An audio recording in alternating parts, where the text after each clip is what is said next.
Xo'p, demak, kinematika asosiy tushunchalarini ko'ramiz, mexanika asosiy tushunchalarini.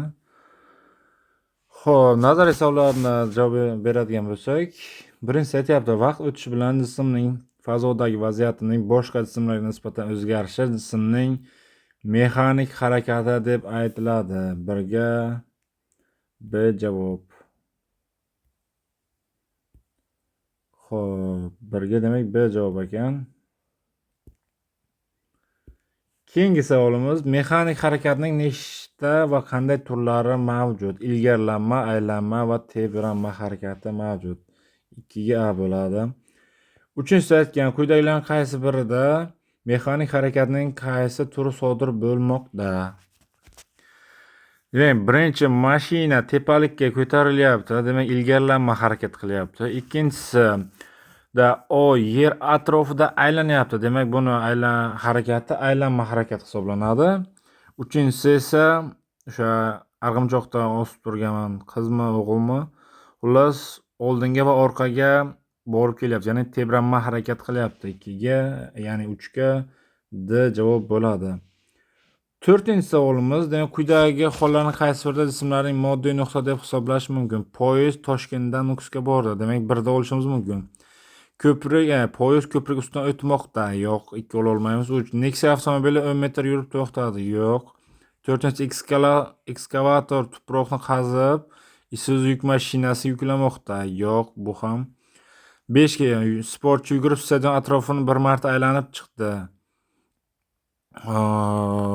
5 ta olarkanmiz. Demak 4 ga bizada A javob bo'ladi. Lamborghini avtomobili garajga kirmoqda. 6 ni ham ola olmaymiz. 5-savol, yer sharini quyidagi hollarning qaysi birida moddiy nuqta deb hisoblash mumkin? Demak, birinchisi yerni kimyoviy tarkibini o'rganishda yo'q. B'si yerni markazidagi yadrosini o'rganishda yo'q. Oyning yer atrofidagi harakatini o'rganishda yo'q. Yerning quyosh atrofida harakatini o'rganishda. Ya'ni yer sharining quyidagi hollarini qaysi birida moddiy nuqta deb olishimiz mumkin. Ya'ni shunday harakatni olishimiz kerakki bizda, ya'ni bo'layotgan jarayonni yer o'sha olayotgan jismimizga nisbatan juda kichkina darajada bo'lishi kerak. O'sha hisobda bu yerda D javobni olamiz. Yerning quyosh atrofida, chunki yer quyoshga nisbatan nechadir million marotaba kichkinaligi hisobiga. Demak 5 ga D variant bo'ladi. Sanoq sistemasini nimalar tashkil etadi? Sanoq sistemasini, demak sanoq jismi, unga bog'langan koordinatalar sistemasi va vaqtni ko'rsatuvchi asbob deb aytilgan o'z nazariyada, ya'ni vaqtni ko'rsatuvchi asbob soat deyiladi bizda. Demak bu D variantda berilgan. Keyingi savolimiz 7-savol. Gapni to'ldiring. Xo'p, moddiy nuqtaning o'z harakati davomida chizgan chizig'i, ya'ni qoldirgan iziga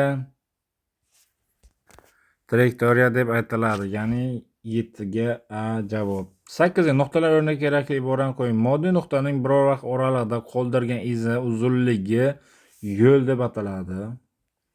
Jismning boshlang'ich vaziyati bilan keyingi vaziyatini tutashtirish yo'nalgan to'g'risida kesmaga ko'chish deb ataladi.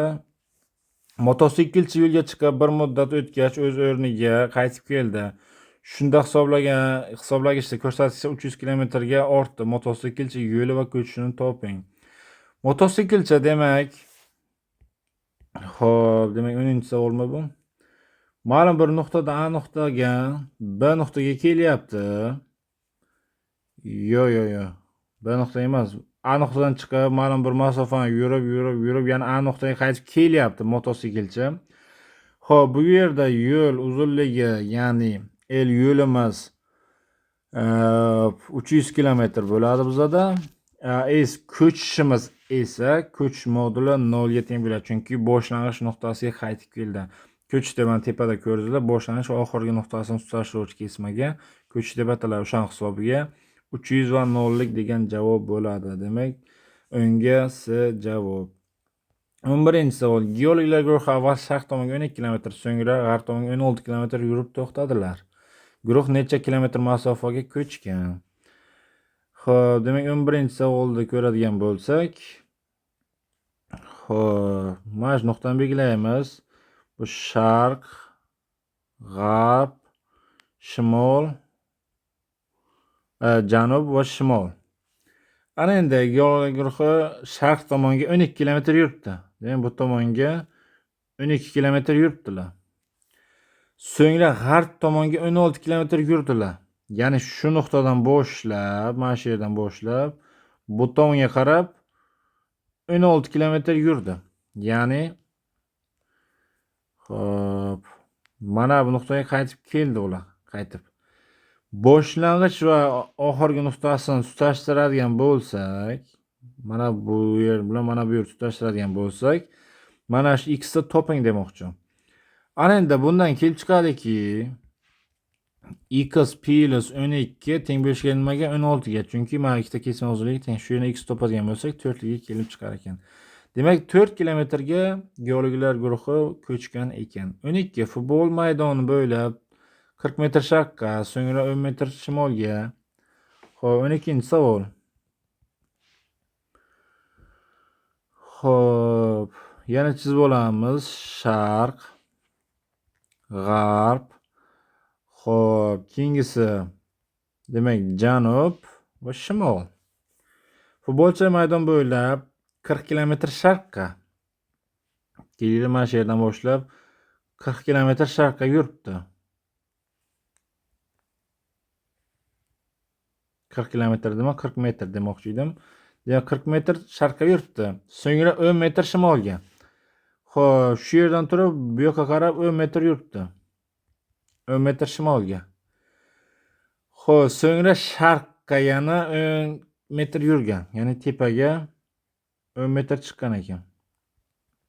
Bu yer ham 10. So'ngra janubga, yana bu tomonga qarab 47,5 metr yurgan ekan. 47,5 metr yurgan ekan. Futbolchi ko'chishini aniqlang. Demak, ko'chishini topishimiz uchun boshlang'ich va oxirgi nuqtalarni tutashtiramiz.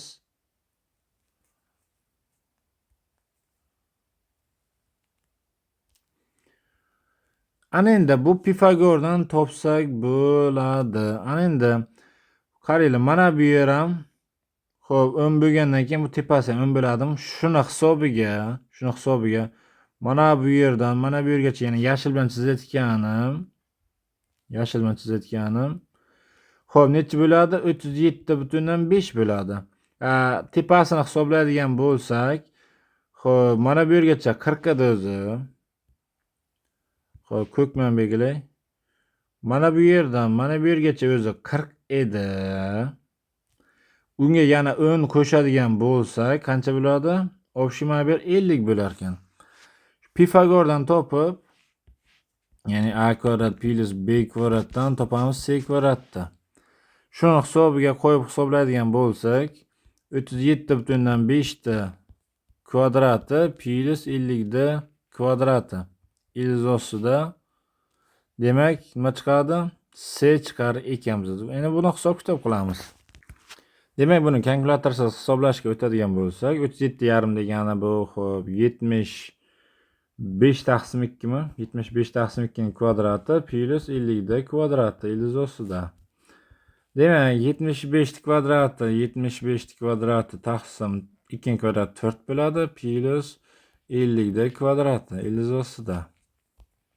Demak, keyingisi xo'sh, 75 ta kvadrati plus 4 ko'paytirish 50 da kvadrati yoki 2 ning kvadrati ko'paytirish 50 da kvadrati taqsim umumiy 4 yozsam bo'ladi. Ya'ni 50 ga umumiy mahraj beryapman ildiz ostida.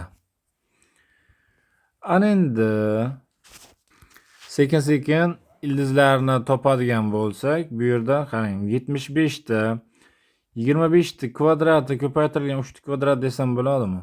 Plus 2 ning kvadrati ko'paytirilgan 50 da 25 ta kvadrati ko'paytirilgan 2 ning kvadrati desam bo'ladimi?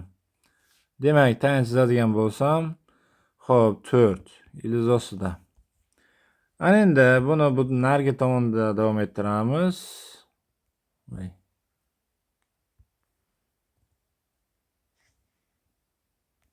Bu tomonga davom ettiradigan bo'lsam, xo'p, Qavsdan tashqariga chiqaraman. 75 ni kvadrati qavsdan nima qoladi? 3 ni kvadrati 9 plus 2 ni kvadrati 4, yana 2 ni kvadrati 4.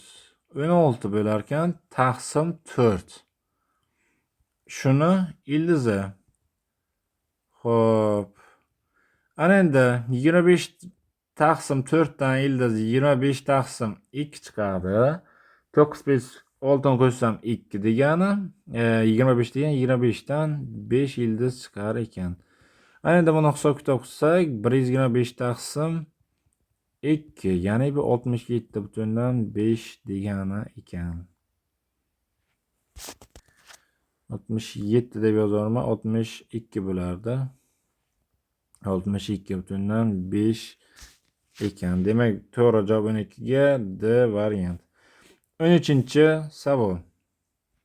Sportchi uzunligi 400 metr bo'lgan stadionni 2 marta to'liq aylanib chiqdi va boshlangan joyga qaytib keldi. Uning yo'li va ko'chishini toping. 13-savol. Demak, sportchi ma'lum bir, masalan, mana bu yerdan boshlab stadionni bir marta to'liq aylanib keldi. Mana shunaqa shakldagi stadion bir marta to'liq aylanib keldi mana shu nuqtaga.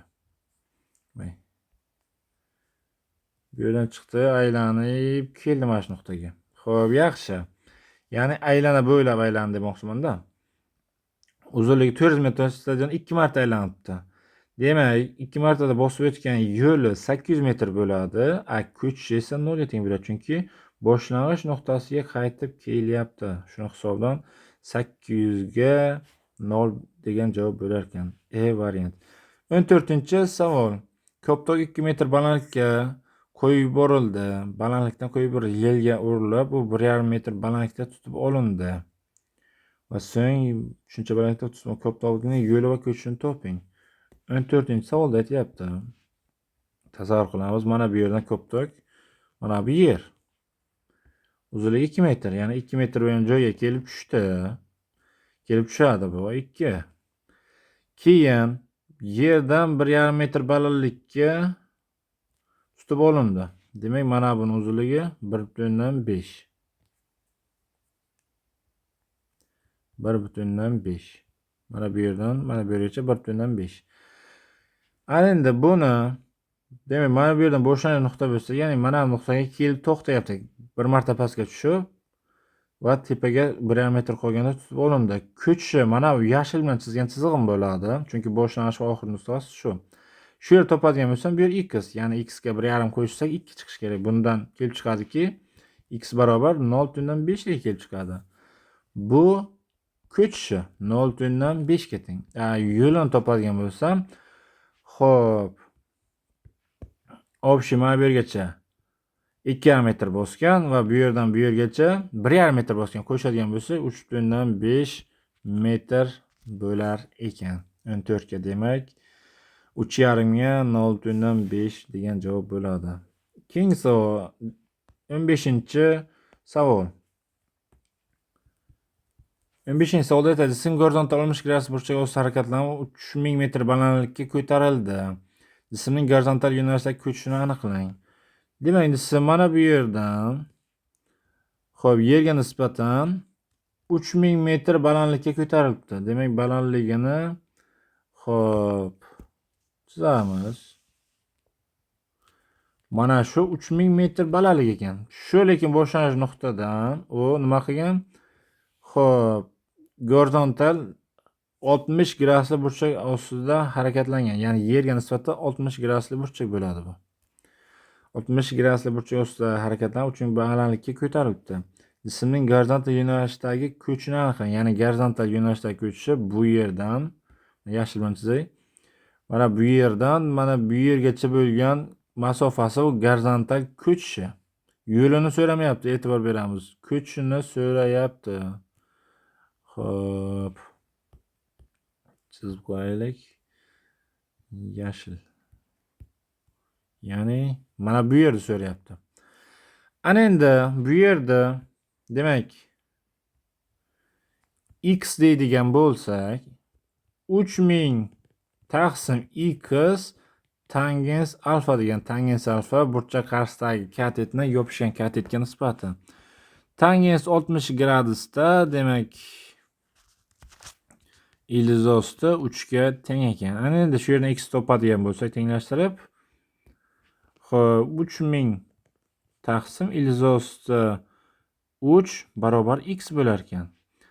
Ana endi xo'p, topadigan bo'lsak 3000 ni demak yozamiz. 3000 taqsim ildizosi 3 ga ko'paytirib yuboradigan bo'lsam, ildizosi 3 ko'paytirish ildizosi 3 ko'paytirish ildizosi 3. Ya'ni mahrajni irratsionaldan qutqaryapman. 3 ildizosi 3 ga ko'payib 3 bo'ladi. 3 bilan demak 3000 qisqarib 1000 ko'paytirish ildizosi 3 bo'ladi. Ildizosi 3 dan demak 1000 ko'paytirish 1.73 qavsdan tashqariga chiqsa, ya'ni ildizosidan 1.73 chiqadi 3 dan. Hisoblaymiz 1730 bo'lar ekan taqriban. Demak bu javobimiz 15 ga B variantda berilgan ekan. Demak, keyingi savol. Turist gorizontal nisbatan 300 gradus burchak hosil qilgan qiyalikdan 600 metr yo'l bosdi. Turist vertikal yo'nalishdagi ko'chishini aniqlang. Xo'p. Bu 16-savol edi. Boshlanish nuqtasi o'rmishga qiyalikdan shuncha yo'l bosdi debdi. Demak, turist 30 gradusli burchak ostida yerga nisbatan bo'ladi endi bu. Xo'sh, chizib olamiz burchak sifatida. Ya'ni 600 metr mana bu yo'l bosdi. Xo'p, tushuntiraman. Mana bu gorizontal yo'nalishda harakatlanishda mana qizil bilan chizganim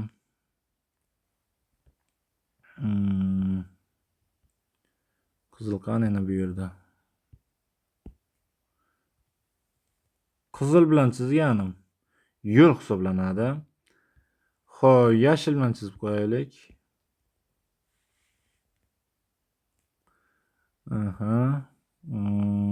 Qaysi rangda chizsam? Sariq. Sariq bilan chizib qo'yaman. Endi yozaman. Xo'sh. Mana bu qizil. Demak, qizil bilan ko'chgani xo'p, S yo'l degani. Xo'p, ana endi yashil bilan ko'chgani xo'p, yashil bilan ko'chgani H balandligi yoki vertikal ko'chish. Vertikal ko'chishi yoki balandligi deydi. Ana endi sariq bilan belgilaganimizda ko'rsatamiz endi. Sariq bilan belgilaganimiz demak xo'p, gorizontal ko'chish deyiladi. Ana endi shuni hisobiga nimani so'raganimizda 600 metr yo'l bosdi, vertikal yo'nalishdagi ko'chishini aniqlang. Demak, yashilni so'rabdi, ya'ni balandligini. Balandligini topishimiz uchun mana bu balandlik deb belgilagan bo'lsak, xo'p, qaraymiz endi balandlikni yo'lga nisbati, ya'ni S yo'l deb oldim, balandlik yo'lga nisbati, ya'ni mana buni mana bunga nisbati nima beradi bizda? Sinus alfani beradi. Sinus alfa qarshidagi katetning gipotenuzaga nisbati. Shuni H topadigan bo'lsam, sinus alfa ko'paytirish S degani. S yo'l bizada 600, sinus alfa 30 gradusda 1/2 ga teng. Shuni hisobidan demak 300 metr balandlikka ko'chgan ekan. 16 ga A javob. 17. Radius 30 metr bo'lgan disk chetida nuqta ma'lum bir ichida 4 marta to'lqaylan nuqtaning yo'li va ko'chishini toping. Xo'p, aylana chizib olamiz. Mana shu aylanadan kelil marshruti belgilaymiz. 4 marta aylanibdi. 1 marta, 2 marta, 3 marta va 4 marta aylanib, yana shu boshlanish nuqtasiga kelibdi. Endi aylanadan chiqib ketdim. Tushunib olasizlar? Xo'p. Ana endi shu radiusi qancha ekan? Demak, radiusini chizadigan bo'lsak, radiusi 30 sm ekan. 30 sm bo'ladigan bo'lsa, ana endi aylanadagi uzunlikda bir marta to'liq aylangandagi aylanadagi uzunlik topish formulasi 2pi R formulam. Bu yerda R aylanma radiusiga teng. Pi 3/4 ga teng. Shuni hisob-kitob qiladigan bo'lsak, 2 ko'paytirish 3/4 qariyb 30 santimetrdan metrga o'qitsam 0,3 metr bo'ladi. Asosiy birliklar bilan ishlashimiz kerak, lekin savolda aytyapti santimetrda toping.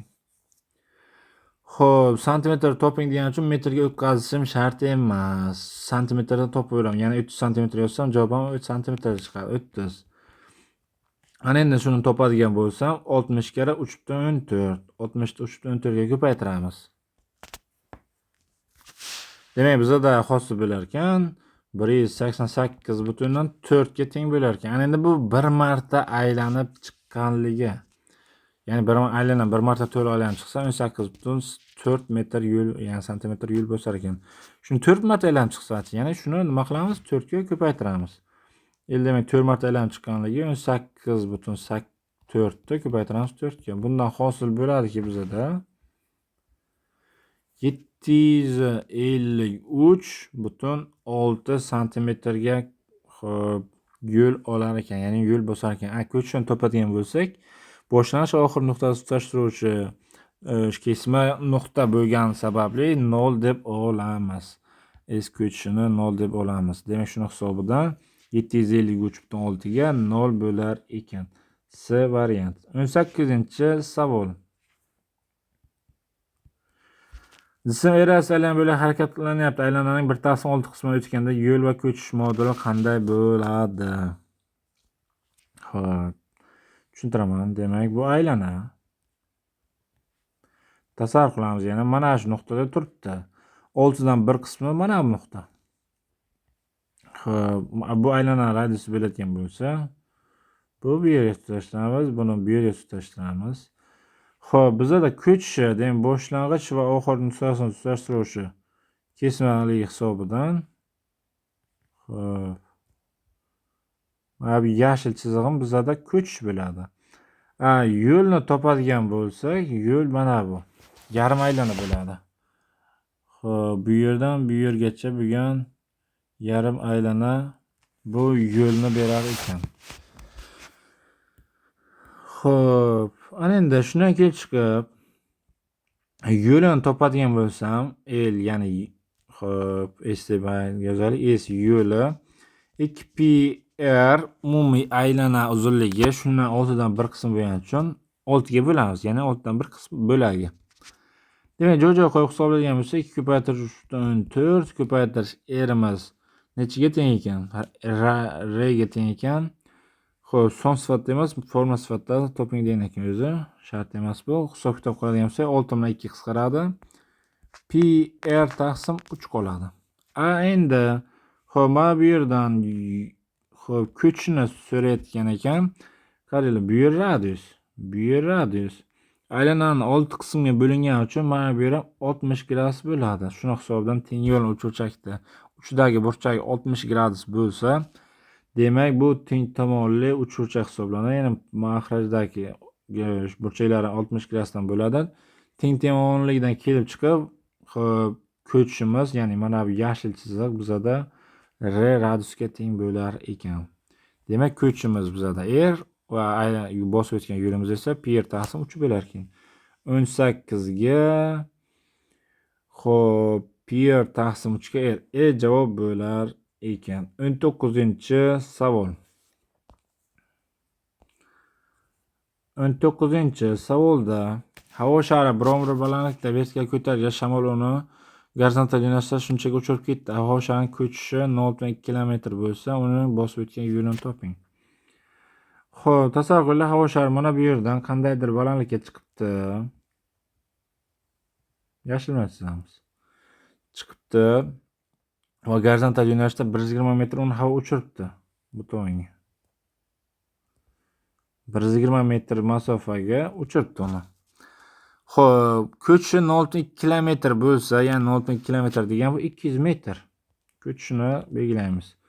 Boshlang'ich va oxir nuqtasini tutashtiramiz. Mana shu yer 200 metr ekan. Uning bosib o'tgan yo'lini toping deyapti. Ya'ni mana bu yer bilan mana bu yerda qo'shishimiz kerak bosib o'tgan yo'lini topishimiz uchun. Birinchidan mana bu yer x topib olishimiz kerak.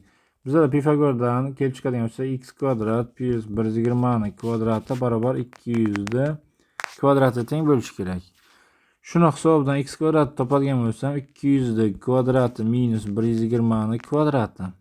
Ildiz ostida yozadigan bo'lsam agar buni x o'zi kelib chiqadi. Demak 200 da xo'p kvadratdan 120 kvadratdan ayirib yozadigan bo'lsam 200 minus 120 va 200 plus 120 bo'ladi. Ya'ni mana bu a kvadrat minus b kvadrat formuladan qisqartirib olyapman. Osonroq topishim uchun kalkulyatorsiz. 200 dan 120 ayirsam 80, qo'shsam demak 360 mi? 320 ekan. 320 bo'larkan yoki 80 ko'paytirish 4 ko'paytirish 80 debsam bo'ladimi? Xo'p, mana buni ildiz chiqaradigan bo'lsam, ikkita 80 dan bitta 80 chiqadi, 4 dan 2 chiqadi. Demak, ko'paytiradigan bo'lsam 160 chiqar ekan x'im. Xo'p, yo'lini topishim uchun bu yer 160 bo'lsa, 160 ga qo'shamiz 120 ni hosil bo'ladi bizda 280 metrga ko'char ekan. Demak, 9 ga C kalit. 20-savol. Havo shari yerdan 80 metr balandlikka vertikal ko'tarilgach, shamol uni g'arb tomonga muayyan masofaga etdi. Ko'chishi 100 metr bo'lsa, yo'lini toping. Bu ham xuddi shunaqa. Xo'p. Mana bu yerdan mana bu yergacha va mana bu yergacha ko'chibdi. Balandligi beribdi endi. Balandligi 80 ekan. Xo'p, uni hatto muayyan masofaga eltibdi. Demak, mana bu yergacha xo'p. X ekan, aniq emas ekan. Ko'chishini beribdi bizda. Ko'chish qancha? 100 metr. Bergan bo'lsa, mana x ni toping, ya'ni umumiy yo'lni toping demoqchi. Mana bu yerdan mana bu yergacha bosib o'tgan yo'lni topishimiz uchun x topib 80 ga qo'shsak bo'ldi. Bu yerdan x topadigan bo'lsak 60 ga kelib chiqadi Pifagor teoremasdan. Demak 80 ga qo'shamiz. 60 dan javob 140 metr bo'lar ekan yo'li. Keyingisi, xo'p, 140 a bo'ladigan bo'lsa, 20 mexanik kattaliklarning qaysi birliklarning xalqaro birliklar sistemasining asosi hisoblanadi? Demak, bu yerda A varianti ko'radigan bo'lsak, metr, kilogramm va sekund xalqaro birliklar sistemasiga kiritilgan. Xo'p, B javobni qaraydigan bo'lsak, joul kirmaydi. Joul chunki quvvatni birligi. C varianti ko'radigan bo'lsak, sekund, kilogramm, amper. Yo'q, kirmaydi. D varianti newton kirmaydi. E varianti newton va joul kirmaydi. Xo'p, mexanik kattaliklarning qaysi birliklari? C variantda misol uchun kilogramm, sekund, amper ham kiradi. Ya'ni xalqaro birliklar sistemasida, lekin amper elektrga tegishli-da. Faqat mexanikaga oid bo'lgan xalqaro birliklar sistemasini ko'rsating demoqchi-da bu yerda. Demak, bu yerda bizda faqat 21 ga A variant bo'lar ekan. Keyingisi mexanika bo'limining tushunishi. Xuddi metrda birligi m, sekundda birligi s, kichkina kilogramm birligi kilogramm bo'ladi. Demak, bu kinematikaning asosiy, ya'ni mexanika asosiy tushunchalar mavzusi edi.